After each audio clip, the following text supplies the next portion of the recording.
Hi friends, welcome to Kannada tech. ನಾನು ಮಂಜುನಾಥ್. ಇವತ್ತಿನ ವಿಡಿಯೋದಲ್ಲಿ ನಾವು ಇನ್ಫಿನಿಕ್ಸ್ ಸ್ಮಾರ್ಟ್ 5 ಸೊ ಇದರ ಅನ್ಬಾಕ್ಸಿಂಗ್ ಅಂಡ್ ರಿವ್ಯೂ ಅನ್ನ ನೋಡ್ತಾ ಇದ್ದೀವಿ. ಅದ್ ಮಾತ್ರ ಅಲ್ಲದೆ ಈ ಒಂದು ಸ್ಮಾರ್ಟ್ ಫೋನ್ನ ಜೊತೆಗೆ 550 ರೂಪಾಯಿನ ಒಂದು ಆಫರ್ ಅನ್ನ ಕೊಡ್ತಿದ್ದಾರೆ. ಈ ಒಂದು ಸ್ಮಾರ್ಟ್ ಫೋನ್ ಅನ್ನ ನೀವು ಪರ್ಚೇಸ್ ಮಾಡ್ಕೊಂಡ್ರೆ 550 ರೂಪಾಯಿನ ಜಿಯೋ ಕಡೆಯಿಂದ ಡೈರೆಕ್ಟ್ ಆಗಿ ನಿಮ್ಮ ಒಂದು ಬ್ಯಾಂಕ್ ಅಕೌಂಟಿಗೆ ಹಾಕ್ತಾ ಇದ್ದಾರೆ. ಸೊ ಏನಪ್ಪಾ ಇದು ಆಫರ್ ಅಂತ ಈ ವಿಡಿಯೋನ ಕಂಪ್ಲೀಟ್ ಆಗಿ ನೋಡಿ, ನಿಮಗೆ ಗೊತ್ತಾಗುತ್ತೆ. ಸೊ ಹಾಗಾದ್ರೆ ಒಂದು ಸ್ಮಾರ್ಟ್ ಫೋನ್ ನ ಬಾಕ್ಸ್ ಅನ್ನ ಅನ್ಬಾಕ್ಸ್ ಮಾಡಿ ಒಳಗೇನೆಲ್ಲ ಕಂಟೆಂಟ್ ಅನ್ನ ಕೊಡ್ತಿದ್ದಾರೆ, ಮತ್ತೆ ಈ ಒಂದು ಸ್ಮಾರ್ಟ್ ಫೋನ್ ನಲ್ಲಿ ಏನೆಲ್ಲ ಸ್ಪೆಸಿಫಿಕೇಶನ್ಸ್ ಅನ್ನ ಕೊಡ್ತಿದ್ದಾರೆ, ಈ ಒಂದು ಸ್ಮಾರ್ಟ್ ಫೋನ್ಗೆ ಏನು ಪ್ರೈಸ್ ಅನ್ನ ಇಟ್ಟಿದ್ದಾರೆ, ಮತ್ತೆ ನನ್ನ ಒಂದು ಯೂಸರ್ ಎಕ್ಸ್ಪೀರಿಯನ್ಸ್ ಏನು ಈ ಒಂದು ಸ್ಮಾರ್ಟ್ ಫೋನ್ ಅನ್ನ ಯೂಸ್ ಮಾಡಿ ಎಲ್ಲದೂ ನಿಮಗೆ ತಿಳಿಸ್ಕೊಡ್ತೀನಿ. So let's get started. ಈ ಒಂದು ಬಾಕ್ಸ್ ನೋಡ್ಲಿಕ್ಕೆ ಈ ತರ ಇದೆ, ಓಕೆನಾ? ಸೊ ಇದನ್ನ ಅನ್ಬಾಕ್ಸ್ ಮಾಡಿ ಒಳಗೆ ಏನೆಲ್ಲ ಕಂಟೆಂಟ್ ಅನ್ನ ಕೊಡ್ತಿದ್ದಾರೆ ಅಂತ ನೋಡೋಣ. ಸೊ ಈ ಒಂದು ಫೋನ್ನ ಓವರ್ ವ್ಯೂ ಅನ್ನು ನೋಡೋದಾದ್ರೆ ಈ ತರ ಇದೆ. ಬ್ಯಾಕ್ ಅಲ್ಲಿ ನೋಡೋದಾದ್ರೆ ಇದು ಫುಲ್ ಆಗಿ ಪ್ಲಾಸ್ಟಿಕ್ ನಿಂದ ಮಾಡಲಾಗಿದೆ. ಓಕೆ, ಸೊ ಮತ್ತೆ ಇದರಲ್ಲಿ ನಾವು ಒಂದು ಗ್ಲಾಸಿ ಒಂದು ಟೆಕ್ಸ್ಚರ್ ಅನ್ನ ನೋಡ್ಕೊಬಹುದು. ಇದು ನೋಡ್ಲಿಕ್ಕೆ ತುಂಬಾನೇ ಚೆನ್ನಾಗಿದೆ. ಇನ್ನು ನೆಕ್ಸ್ಟ್ ನೋಡೋದಾದ್ರೆ ಒಂದು ಫಿಂಗರ್ ಪ್ರಿಂಟ್ ಸೆನ್ಸರ್ ಅನ್ನ ಕೊಟ್ಟಿದ್ದಾರೆ, ಮತ್ತೆ 8 ಮೆಗಾ ಪಿಕ್ಸೆಲ್ ನ ಒಂದು ಮೇನ್ ಕ್ಯಾಮ್ರಾ ಕೊಟ್ಟಿದ್ದಾರೆ, ಮತ್ತೆ ಇನ್ನೊಂದು ಡೆಪ್ತ್ ಸೆನ್ಸರ್ ಕ್ಯಾಮ್ರಾ ಅನ್ನ ಕೊಟ್ಟಿದ್ದಾರೆ, ಮತ್ತೆ ಇದರಲ್ಲಿ ನಮಗೆ ಒಂದು ಟ್ರಿಪಲ್ LED ಫ್ಲಾಶ್ ಲೈಟ್ ಅನ್ನ ಕೊಡ್ತಿದ್ದಾರೆ. ನೆಕ್ಸ್ಟ್ ಒಂದು ಫೋನ್ ನ ಬಾಟಮ್ ನಲ್ಲಿ ನೋಡೋದಾದ್ರೆ ಒಂದು 3.5 mm ಆಡಿಯೋ ಜಾಕ್ ಸಪೋರ್ಟ್ ಅನ್ನ ಕೊಟ್ಟಿದ್ದಾರೆ, ಮತ್ತು ಮೈಕ್ರೋ USB ಪೋರ್ಟ್ ಅನ್ನ ಕೊಟ್ಟಿದ್ದಾರೆ, ಮತ್ತೆ ಸ್ಪೀಕರ್ ಗೆ ಒಂದು ಪೋರ್ಟ್ ಅನ್ನ ಕೊಟ್ಟಿದ್ದಾರೆ, ಮತ್ತೆ ಇಲ್ಲೊಂದು ಮೈಕ್ ಅನ್ನ ಕೊಟ್ಟಿದ್ದಾರೆ. ಮತ್ತೆ ಒಂದು ಫೋನ್ ನ ಲೆಫ್ಟ್ ಸೈಡ್ ಅಲ್ಲಿ ನೋಡೋದಾದ್ರೆ ಒಂದು ಸಿಮ್ ಟ್ರೇ ನ ಕೊಟ್ಟಿದ್ದಾರೆ. ಇದರಲ್ಲಿ ನಾವು 2 ಸಿಮ್ ಒಂದು ಮೆಮೊರಿ ಕಾರ್ಡ್ ಅನ್ನ ಹಾಕಬಹುದು. ನೆಕ್ಸ್ಟ್ ಒಂದು ಫೋನ್ ನ ಡಿಸ್ಪ್ಲೇ ನ ನೋಡೋದಾದ್ರೆ ಇದರಲ್ಲಿ ನಮಗೆ 6.52 ಇಂಚ್ ನ ಒಂದು HD+ ಡಿಸ್ಪ್ಲೇ ಅನ್ನ ಕೊಡ್ತಿದ್ದಾರೆ, ಮತ್ತೆ ಇದರಲ್ಲಿ ನಮಗೆ ಒಂದು ಫ್ರಂಟ್ ಕ್ಯಾಮ್ರಾನ ಕೊಟ್ಟಿದ್ದಾರೆ ಡ್ರಾಪ್ ನಾಚ್ ಅಲ್ಲಿ, ಅದು 8 ಮೆಗಾ ಪಿಕ್ಸೆಲ್ ಎಂದು ಕೊಟ್ಟಿದ್ದಾರೆ. ಇನ್ನು ನೆಕ್ಸ್ಟ್ ಬಾಕ್ಸ್ ನ ಒಳಗೆ ಒಂದು 10 ವಾಟ್ಸ್ ನ ಚಾರ್ಜಿಂಗ್ ಅಡಾಪ್ಟರ್ ಅನ್ನ ನೋಡ್ಕೊಬಹುದು, ಒಂದು ಚಾರ್ಜಿಂಗ್ ಕೇಬಲ್ ಅನ್ನ ಕೊಟ್ಟಿದ್ದಾರೆ. ನೆಕ್ಸ್ಟ್ ಒಂದು ಸಿಮ್ ಎಜೆಕ್ಟಿಂಗ್ ಪಿನ್, ಒಂದು ಸ್ಕ್ರೀನ್ ಗಾರ್ಡ್, ಮತ್ತೆ ಈ ಒಂದು ಜಿಯೋ ಎಕ್ಸ್ಕ್ಲೂಸಿವ್ ಆಫರ್ ನ ಬಗ್ಗೆ ಒಂದು ಕಾರ್ಡು, ಮತ್ತೆ ಈ ಒಂದು ವೆಲ್ಕಮ್ ಟು ಎಕ್ಸ್ ಕ್ಲಬ್ ಅಂತ ಈ ಒಂದು ಅಪ್ಲಿಕೇಶನ್ ಒಂದು ಕಾರ್ಡ್ ಅನ್ನ ಕೊಟ್ಟಿದ್ದಾರೆ. ಇದು ಒಂಥರ ಡಾಲರ್ ತರ ಇದೆ. ಇನ್ನು ನೆಕ್ಸ್ಟ್ ನೋಡೋದಾದ್ರೆ ಒಂದು ಇನ್ಫಿನಿಕ್ಸ್ ನ ಒಂದು ವಾರಂಟಿ ಕಾರ್ಡ್ ಅನ್ನ ಕೊಟ್ಟಿದ್ದಾರೆ. ನೆಕ್ಸ್ಟ್ ಒಂದು ಯೂಸರ್ ಮ್ಯಾನ್ಯುವಲ್ ಅನ್ನ ನೋಡ್ಕೊಬಹುದು ಬಾಕ್ಸ್ ನ ಒಳಗಡೆ. ಮತ್ತೆ ನೋಡೋದಾದ್ರೆ ಒಂದು ಟ್ರಾನ್ಸ್ಪರೆಂಟ್ ಬ್ಯಾಕ್ ಕೇಸ್ ಅನ್ನ ಕೊಟ್ಟಿದ್ದಾರೆ. ಸೊ ಇದು ಸ್ಟ್ರಾಂಗ್ ಆಗಿದೆ, ಸ್ಮೂತ್ ಆಗಿ ಏನೂ ಇಲ್ಲ, ನಮ್ಮ ಫೋನಿಗೆ ಅಷ್ಟಕ್ಕೊಂದು ಪ್ರೊಟೆಕ್ಷನ್ ಏನು ಸಿಗೋದಿಲ್ಲ. ಇನ್ನು ನೆಕ್ಸ್ಟ್ ಈ ಒಂದು Infinix smart 5s smart phone ನ ಬೇರೆ ಸ್ಪೆಸಿಫಿಕೇಶನ್ಸ್ ಅನ್ನ ನೋಡೋದಾದ್ರೆ ಈ ಒಂದು smart phone 2GB RAM 32GB variant ನಲ್ಲಿ ಬರುತ್ತೆ. ಮತ್ತೆ ಬ್ಯಾಟ್ರಿಯನ್ನ ನೋಡೋದಾದ್ರೆ ಇದರಲ್ಲಿ ನಮಗೆ 5000 mAh ನ ಒಂದು ಬ್ಯಾಟ್ರಿ ಕೊಟ್ಟಿದ್ದಾರೆ. ಸೊ ಆರಾಮಾಗಿ ಒಂದು ದಿನ ಫುಲ್ ಆರಾಮಾಗಿ ಬರುತ್ತೆ. ಇನ್ನು ನೆಕ್ಸ್ಟ್ ಈ ಒಂದು ಸ್ಮಾರ್ಟ್ ಫೋನ್ ನ ಪ್ರೊಸೆಸರ್ ಅನ್ನ ನೋಡೋದಾದ್ರೆ ಇದರಲ್ಲಿ ನಮಗೆ MediaTek ನ Helio A20 ಅನ್ನೋ ಒಂದು ಪ್ರೊಸೆಸರ್ ಅನ್ನ ಕೊಟ್ಟಿದ್ದಾರೆ. ಸೊ ನನ್ನ ಪ್ರಕಾರ ಇದೊಂದು ತುಂಬಾ ಕಡಿಮೆ ಪ್ರೊಸೆಸರ್ ಅಂತಾನೆ ಹೇಳ್ಬೋದು. ಈ ಒಂದು ಸ್ಮಾರ್ಟ್ ಫೋನ್ ನಲ್ಲಿ ನಾವು ತುಂಬಾ ಚೆನ್ನಾಗಿ ಏನು ಗೇಮ್ಸ್ ಎಲ್ಲ ಆಡ್ಕೊಳಕ್ಕಾಗಲ್ಲ, ನಾರ್ಮಲ್ ಗೇಮಿಂಗ್ ಎಲ್ಲ ಆಡ್ಕೊಬಹುದು.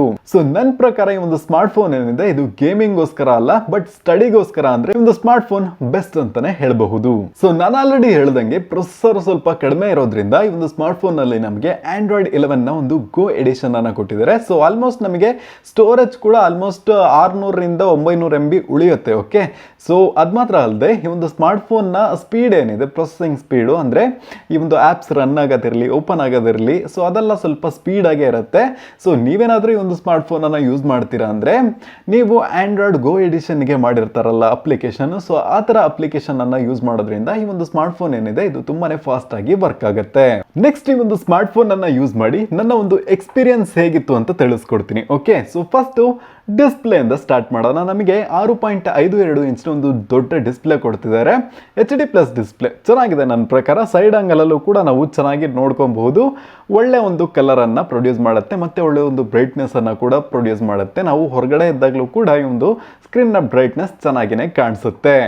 ಇನ್ನು ನೆಕ್ಸ್ಟ್ ನೋಡೋದಾದ್ರೆ ಈ ಒಂದು ಸ್ಮಾರ್ಟ್ ಫೋನ್ ನ ಕ್ಯಾಮ್ರಾಗಳು. ಸೊ ಫ್ರಂಟ್ ನೋಡ್ಬೇಕಂದ್ರೆ ಬರೀ 8 ಮೆಗಾ ಪಿಕ್ಸೆಲ್ ಒಂದು ಕ್ಯಾಮ್ರಾನ ಕೊಟ್ಟಿದ್ದಾರೆ. ಸೊ ಆಲ್ಮೋಸ್ಟ್ ಬೇರೆ ಕಂಪನಿಗಳಿಗೆ ಕಂಪೇರ್ ಮಾಡುವಾಗ ಅವರೆಲ್ಲ 5 ಮೆಗಾ ಪಿಕ್ಸೆಲ್ ಎಂದು ಕೊಡ್ತಾರೆ. ಸೊ ಇವರಾದ್ರೂ 8 ಮೆಗಾ ಪಿಕ್ಸೆಲ್ ಎಂದು ಕೊಟ್ಟಿದ್ದಾರೆ. ಕ್ವಾಲಿಟಿ ಎಲ್ಲ ನೋಡ್ಬೇಕಂದ್ರೆ ನನ್ನ ಪ್ರಕಾರ ಚೆನ್ನಾಗೆಲ್ಲ ಒಳ್ಳೆ ಲೈಟಿಂಗ್ ಕಂಡೀಷನ್ ಅಲ್ಲಿ ಸಖತ್ತಾಗಿ ಬರ್ತಾ ಇದೆ. ಸೊ ಈ ಒಂದು ಪ್ರೈಸ್ ರೇಂಜ್ಗೆ ಒಂದು ಬೆಸ್ಟ್ ಕ್ಯಾಮ್ರಾ ಕ್ವಾಲಿಟಿ ಅಂತಾನೆ ಹೇಳಬಹುದು. ಬಟ್ ಇನ್ನೂ ಕೊಟ್ಟಿದ್ರೆ ಇನ್ನೂ ಚೆನ್ನಾಗಿರ್ತಿತ್ತು. ಬಟ್ ಬರೀ 6000 ಒಂದು ಪ್ರೈಸ್ ರೇಂಜ್ ಅಲ್ಲಿ ಜಾಸ್ತಿ ಎಕ್ಸ್ಪೆಕ್ಟ್ ಮಾಡೋಕ್ಕಾಗಲ್ಲ. ಇನ್ನು ನೆಕ್ಸ್ಟ್ ಬ್ಯಾಕ್ ಕ್ಯಾಮ್ರಾ ನೋಡೋದಾದ್ರೆ ಬ್ಯಾಕಲ್ಲೂ ಕೂಡ ನಮಗೆ 8 ಮೆಗಾ ಪಿಕ್ಸೆಲ್ನ ಕ್ಯಾಮ್ರಾ ಕೊಟ್ಟಿದ್ದಾರೆ. ಸೊ ಇದೊಂದು ತುಂಬಾನೇ ಕಡಿಮೆ ಆಯಿತು. ಕ್ಯಾಮ್ರಾ ಕ್ವಾಲಿಟಿ ಚೆನ್ನಾಗೇನೆ ಇದೆ, ಆಲ್ಮೋಸ್ಟ್ 13 ಮೆಗಾ ಪಿಕ್ಸೆಲ್ಗೆ ಕಂಪೇರ್ ಮಾಡೋ ಥರನೇ ಇದೆ, ಚೆನ್ನಾಗಿದೆ. ಬಟ್ ಇನ್ನೂ ಸ್ವಲ್ಪ ಜಾಸ್ತಿ ಕೊಟ್ಟಿದ್ರೆ ಇನ್ನೂ ಚೆನ್ನಾಗಿರ್ತಾ ಇತ್ತು. ಇನ್ನು ನೆಕ್ಸ್ಟ್ 2 ಮೆಗಾ ಪಿಕ್ಸೆಲ್ ಒಂದು ಡೆಪ್ತ್ ಸೆನ್ಸರ್ ಕ್ಯಾಮ್ರಾನ ಕೊಟ್ಟಿದ್ದಾರೆ, ಮತ್ತೆ ಟ್ರಿಪಲ್ LED ಫ್ಲಾಶ್ ಅನ್ನು ಕೊಟ್ಟಿದ್ದಾರೆ. ಇನ್ನು ನೆಕ್ಸ್ಟು ಈ ಒಂದು ಫೋನ್ನ ಫಿಂಗರ್ ಪ್ರಿಂಟ್ ಅನ್ನು ನೋಡೋದಾದ್ರೆ ನನ್ನ ಪ್ರಕಾರ ತುಂಬ ಏನೂ ಫಾಸ್ಟ್ ಇಲ್ಲ, ಬಟ್ ಒಂದು ಮಟ್ಟಿಗೆ ಓಕೆ. ಸೊ ಈ ಪ್ರೈಸ್ ರೇಂಜಿಗೆ ಎಷ್ಟು ಫಾಸ್ಟ್ ಇರಬೇಕು ಅಷ್ಟು ಫಾಸ್ಟ್ ಇದೆ. ಈ ಪ್ರೈಸ್ ರೇಂಜಿಗೆ ಫಿಂಗರ್ ಪ್ರಿಂಟ್ ಸೆನ್ಸರ್ ಕೊಟ್ಟಿರೋದೇ ದೊಡ್ಡ ವಿಷಯ. ಯಾಕಂದರೆ ಈ ಒಂದು 6,500 ಅನ್ನೋ ಒಂದು ಪ್ರೈಸ್ ರೇಂಜಲ್ಲಿ ಯಾರು ಫಿಂಗರ್ ಪ್ರಿಂಟ್ ಸೆನ್ಸರೇ ಕೊಡೋದಿಲ್ಲ ಬೇರೆ ಬ್ರ್ಯಾಂಡ್ಗಳು. ಸೊ ಇವರು ಕೊಟ್ಟಿದ್ದಾರೆ, ಒಳ್ಳೆ ವಿಷಯ ಅಂತಲೇ ಹೇಳಬಹುದು. ಇನ್ನು ನೆಕ್ಸ್ಟ್ ಒಳ್ಳೆ ವಿಷಯ ಏನಪ್ಪ ಅಂತ ನೋಡಿದ್ರೆ, ನಮಗೆ ಫ್ರಂಟ್ ಆ್ಯಂಡ್ ಬ್ಯಾಕ್ ಎರಡರಲ್ಲೂ ಕೂಡ LED ಫ್ಲ್ಯಾಶನ್ನು ಕೊಟ್ಟಿದ್ದಾರೆ. ಸೊ ನಾವು ಫ್ರಂಟು ಕೂಡ LED ಫ್ಲ್ಯಾಶ್ ಲೈಟನ್ನು ಯೂಸ್ ಮಾಡ್ಕೊಬಹುದು, ಫೋಟೋ ತೆಗಿಯೋಕ್ಕೆ ಯೂಸ್ ಮಾಡ್ಕೊಬೋದು. ಅದು ಮಾತ್ರ ಅಲ್ಲದೆ ಇನ್ನೊಂದು ಫೀಚರ್ ಕೂಡ ಇದೆ, 360 ಡಿಗ್ರಿ ಫ್ಲ್ಯಾಶ್ ಲೈಟ್ ಅಂತ. ಸೊ ನಾವು ಫ್ರಂಟಲ್ಲೂ ಫ್ಲ್ಯಾಶ್ ಲೈಟ್ ಎನೇಬಲ್ ಮಾಡ್ಕೊಬೋದು, ಬ್ಯಾಕಲ್ಲೂ ಎನೇಬಲ್ ಮಾಡ್ಕೊಬೋದು ಒಂದೇ ಸಲ. ಇನ್ನು ನೆಕ್ಸ್ಟ್ ಪ್ರೊಸೆಸರ್ ಬಗ್ಗೆ ಮಾತಾಡೋದಾದ್ರೆ, ಸೊ ಗೇಮಿಂಗ್ ಅಂತೂ ಅಲ್ಲ, ಬಟ್ ಸ್ಟಡೀಸಿಗೆ ನಾರ್ಮಲ್ ಯೂಸಿಗಂತೂ ಬೆಟರ್ ಆಗಿ ಬರುತ್ತೆ. ಮತ್ತೆ 5000 mAh ಒಂದು ಬ್ಯಾಟ್ರಿಯನ್ನು ಕೊಟ್ಟಿದ್ದಾರೆ, ಒಂದು ದೊಡ್ಡ ಬ್ಯಾಟ್ರಿ ಅಂತಾನೆ ಹೇಳ್ಬೋದು. ಸೊ ಸಖತ್ತಾಗಿ ಚಾರ್ಜ್ ಕೂಡ ನಿಲ್ಲುತ್ತೆ. ಮತ್ತೆ ಈ ಒಂದು ಸ್ಮಾರ್ಟ್ಫೋನ್ನ ಲುಕ್ಕನ್ನು ನೋಡೋದಾದ್ರೆ ತುಂಬಾ ಸ್ಟೈಲಿಶ್ ಆಗಿದೆ. ಸೊ ನನಗಂತೂ ಈ ಒಂದು ಪ್ಯಾಟರ್ನ್ ಏನಿದೆ ಇದು ತುಂಬಾನೇ ಇಷ್ಟ ಆಯಿತು. ಸೊ ಚೆನ್ನಾಗಿದೆ ಅಲ್ವಾ? ಸೊ ಫೈನಲಿ ನನ್ನ ಒಂದು ಒಪಿನಿಯನ್ ಅನ್ನು ಹೇಳೋದಾದ್ರೆ, ಈ ಒಂದು ಸ್ಮಾರ್ಟ್ಫೋನ್ ಏನಿದೆ ಇದು ಗೇಮಿಂಗ್ ಅಂತೂ ಅಲ್ಲ, ಆದರೆ ನೀವು ನಾರ್ಮಲ್ ಯೂಸಿಗೆ ಮತ್ತು ಸ್ಟಡೀಸಿಗೋಸ್ಕರ ಅಂತೂ ಬೆಸ್ಟ್ ಅಂತಲೇ ಹೇಳ್ಬೋದು. ಯಾಕಂದರೆ ವಿಡಿಯೋ ಕಾನ್ಫರೆನ್ಸಿಂಗ್ ಎಲ್ಲ ಚೆನ್ನಾಗಿರುತ್ತೆ, ಫ್ರಂಟ್ ಒಳ್ಳೆ ಕ್ವಾಲಿಟಿ ಇರುತ್ತೆ. ಸೊ ಅದಕ್ಕೋಸ್ಕರ ಅಂದರೆ ಈ ಒಂದು ಸ್ಮಾರ್ಟ್ಫೋನ್ ಚೆನ್ನಾಗಿರುತ್ತೆ. ಮತ್ತು ಎಲ್ಲ PDF ಅಪ್ಲಿಕೇಶನ್ಗಳು ಅದನ್ನೆಲ್ಲ ಯೂಸ್ ಮಾಡೋಕ್ಕೂ ಈ ಒಂದು ಸ್ಮಾರ್ಟ್ಫೋನ್ ಬೆಸ್ಟ್ ಆಗಿರುತ್ತೆ ಈ ಒಂದು ಪ್ರೈಸ್ ರೇಂಜಲ್ಲಿ. ಸೊ ಇವಾಗ ನನ್ನ ಕೈಯಲ್ಲಿರೋದು 2GB RAM 32GB ವೇರಿಯಂಟ್, ಓಕೆನಾ? ಸೊ ಇದು ಫ್ಲಿಪ್ಕಾರ್ಟ್ನಲ್ಲಿ 6,499 ರೂಪಾಯಿಗೆ ಅವೈಲಬಲ್ ಇದೆ.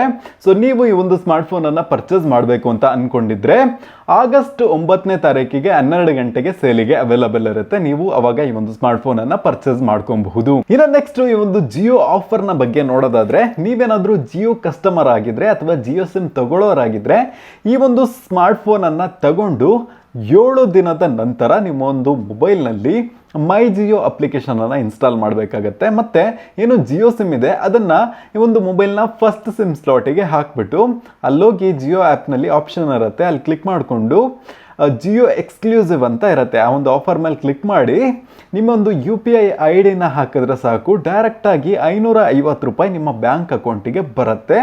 ಸೊ ಇದರಲ್ಲಿ ಕ್ಯಾಶ್ ಬ್ಯಾಕು ಅಂತ ಏನೂ ಇಲ್ಲ, ಆ ಒಂದು ಅಮೌಂಟನ್ನು ನೀವು ಹಾಗೆ ವಿಡ್ರಾ ಮಾಡ್ಕೊಂಡು ಯೂಸ್ ಮಾಡ್ಕೊಬೋದು. ಓಕೆ, ಇನ್ನು ನೆಕ್ಸ್ಟು ಒಂದು ಕಂಡೀಷನನ್ನು ಇಟ್ಟಿದ್ದಾರೆ. ಏನಪ್ಪ ಅಂತ ನೋಡಿದ್ರೆ, ಈ ಒಂದು 550 ರೂಪಾಯಿ ನಿಮಗೆ ಬೇಕು ಅಂದರೆ ನಿಮ್ಮ ಒಂದು ಮೊಬೈಲ್ನಲ್ಲಿ ಫಸ್ಟ್ ಸಿಮ್ಮಲ್ಲಿ ಜಿಯೋ ಸಿಮ್ ಮಾತ್ರ ಯೂಸ್ ಮಾಡೋಕ್ಕಾಗೋದು, ಸಿಮ್ ಲಾಕ್ ಆಗುತ್ತೆ. ಓಕೆ, ಸೊ ಸಾಫ್ಟ್ ಲಾಕ್ ಆಗುತ್ತೆ. ಏನಪ್ಪ ಅಂತ ನೋಡಿದ್ರೆ ಕಂಡೀಷನು, 2ನೇ ಸಿಮ್ಮಿಗೆ ನೀವು ಯಾವ್ದು ಬೇಕಾರೋ ಹಾಕ್ಕೊಬೋದು, ಏರ್ಟೆಲ್ ವೋಡಾಫೋನ್ ಯಾವ್ದು ಬೇಕಾರೋ ಯೂಸ್ ಮಾಡ್ಕೊಬೋದು. ಆದರೆ ಫಸ್ಟ್ ಸಿಮ್ಮು ಜಿಯೋದು ಮಾತ್ರ ಯೂಸ್ ಮಾಡಬೇಕು.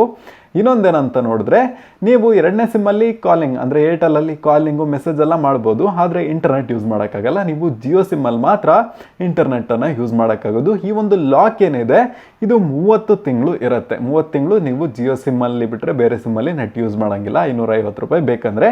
ಸೊ ನಿಮಗೆ ಬೇಕಂದರೆ ಅದನ್ನು ಕ್ಯಾನ್ಸಲ್ ಕೂಡ ಮಾಡ್ಬೋದು. ಸೊ ಅಲ್ಲಿಗೆ ಹೋಗ್ಬಿಟ್ಟು ಆ ಒಂದು ಆಪ್ಷನಲ್ಲಿ ಅಲ್ಲಿ ಕ್ಯಾನ್ಸಲ್ ಅಂತ ಕೊಟ್ಟು, ಬಟ್ ಅದರಲ್ಲಿ ಸ್ವಲ್ಪ ಸರ್ವಿಸ್ ಚಾರ್ಜನ್ನು ಕೊಡಬೇಕಾಗತ್ತೆ, ಎಷ್ಟಂತ ಅವ್ರು ಹೇಳಿಲ್ಲ. ಬಟ್ ಅದನ್ನು ಕೊಟ್ಟು ನೀವು ಈ ಒಂದು ಮೊಬೈಲನ್ನು ಅನ್ಲಾಕ್ ಮಾಡ್ಕೊಬೋದು. ಆವಾಗ ನೀವು ಯಾವ ನೆಟ್ವರ್ಕ್ನ ಸಿಮ್ ಬೇಕಾದ್ರೂ ಯೂಸ್ ಮಾಡಿಕೊಂಡು ಇಂಟರ್ನೆಟ್ಟನ್ನು ಯೂಸ್ ಮಾಡ್ಕೊಬಹುದು. ಸೊ ನನ್ನ ಪ್ರಕಾರ ನೀವೇನಾದರೂ ಸ್ಟೂಡೆಂಟ್ಸಿಗೆಲ್ಲ ಆನ್ಲೈನ್ ಕ್ಲಾಸಿಗೆಲ್ಲ ಒಳ್ಳೆ ಒಂದು ಸ್ಮಾರ್ಟ್ಫೋನ್ ಕೊಡಿಸ್ಬೇಕು, ಒಳ್ಳೆ ಆಫರಲ್ಲಿ ಕೊಡಿಸ್ಬೇಕು ಅಂದರೆ ಈ ಒಂದು ಸ್ಮಾರ್ಟ್ಫೋನ್ ಬೆಸ್ಟ್ ಆಗಿರುತ್ತೆ ಅಂತ ನನಗೆ ಅನ್ನಿಸ್ತೈತೆ. ಸೊ ಈ ಒಂದು ಮಾಹಿತಿ ನಿಮ್ಗೆ ಇಷ್ಟ ಆಗಿದ್ರೆ ಲೈಕ್ ಮಾಡಿ, ಹಾಗೆ ಈ ವಿಡಿಯೋ ಬಗ್ಗೆ ಏನನ್ನಿಸ್ತು ಅಂತ ಕಮೆಂಟ್ ಬಾಕ್ಸಲ್ಲಿ ತಿಳಿಸಿ. ಮತ್ತು ಈ ವಿಡಿಯೋನ ಎಲ್ರಿಗೂ ಶೇರ್ ಮಾಡಿ. ನೀವಿನ್ನೂ ಕನ್ನಡ ಟೆಕ್ ಚಾನಲ್ಗೆ ಸಬ್ಸ್ಕ್ರೈಬ್ ಮಾಡ್ಕೊಂಡಿಲ್ಲ ಅಂದರೆ ಸಬ್ಸ್ಕ್ರೈಬ್ ಮಾಡಿಕೊಂಡು ಪಕ್ಕದಲ್ಲಿರುವ ಬೆಲ್ ಬಟನನ್ನು ಕ್ಲಿಕ್ ಮಾಡ್ಕೊಳ್ಳಿ. ಇವತ್ತಿನ ವಿಡಿಯೋದಲ್ಲಿ ಇಷ್ಟನೇ. Thank you for watching and Jai Hind.